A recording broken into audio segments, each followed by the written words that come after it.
quando você fala, né, sobre a importância da precisão de entender os meios, né, para se conversar com o consumidor, onde isso se encaixa na questão do comportamento do consumidor, do estudo do consumer behavior, do comportamento do consumidor? Yeah. Here's the thing that we've learned. Here's the thing we've learned about the consumer. We used to think that I was trained on economic theory. I was trained to believe that consumers make rational decisions and that producers make rational decisions. And that messed up my thinking because it's not true. And Carnegie Mellon had a great period in its existence back in the 70s when they began to say that rationality is very bounded. It's not only about rationality. And recently, because a Nobel Prize went to Mr. Kahneman, Professor Kahneman, they are beginning to recognize that classical economics has to be replaced by behavioral economics. It's causing a crisis in economic theory. As a matter of fact, to tell you how unrealistic economic theory has been, one evidence is you always will get 20 opinions from 20 economists about any event, right? So that alone proves there's no science, certainly no agreement.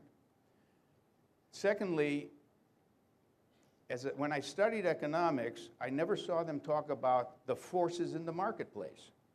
They never mentioned advertising, sales promotion, salespeople. Salespeople didn't exist. Wholesalers didn't exist. Retailers didn't exist.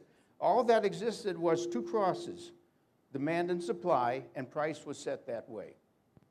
So we're now at a stage we're ready for behavioral economics. What does that mean? How do people really make a decision? And the answer is, it's more about emotion than about mind. Ask the fellow who just bought a Mercedes. He'll say, I bought the Mercedes because it's a well-engineered car. So you say, why do you need a well-engineered car? And he says, I guess because I admire fine products. And what's that about? He says, well, I'd like to be in a fine product. And why is that? Well, I'm an important person. As a matter of fact, I would want to show how important I am. You understand how we went from him saying he bought a very fine product to actually he wants to show off. So how do you get at that level of understanding? Now, by the way, this applies to business people. We always say we're talking only about consumers, but purchasing agents for companies doing business with other companies, they're rational. Then why did you buy an IBM mainframe when the Honeywell was just as good and 20% less? Well, I felt safer as a buyer of the IBM brand. You see, so emotion has been now put in the equation, and it's important to get at what is really driving decision making.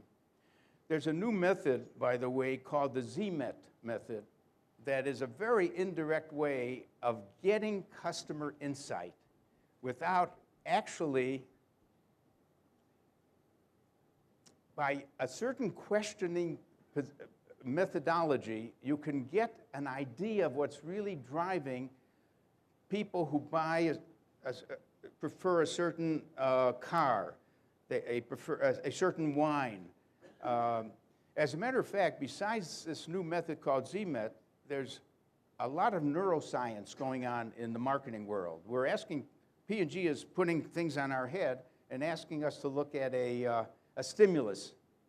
And then they're watching our brain waves, and when it blips, obviously, unconsciously, without me being able to stop it, that blip meant something. Now, it could have meant that I was offended by what that thing was, or that I just was excited, and so on.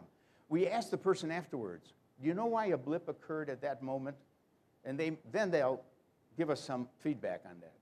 So what I'm saying is, you're raising this fundamental question about consumer behavior, and we have methodologies that are growing up now that might be promising in understanding consumers. But there's other things besides understanding how they make decisions. It's what's happening to consumers. Are we going to see the generation or development of anti-consumer behavior? I'm finding some people now who want less is more. In fact, we had this many years ago, small is beautiful, less is more. That would change everything for the big multinationals if suddenly we all want to live a simpler life. And as a matter of fact, as life gets more complex, I think more people will drop out into a simpler lifestyle.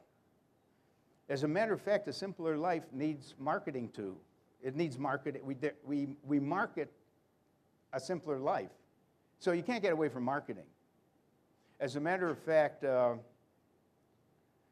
as more people don't go to work, but they work from their home, there's a big market for selling, for building offices in homes, building more equipment in homes, and making home the habitat for a lot of marketing products and services.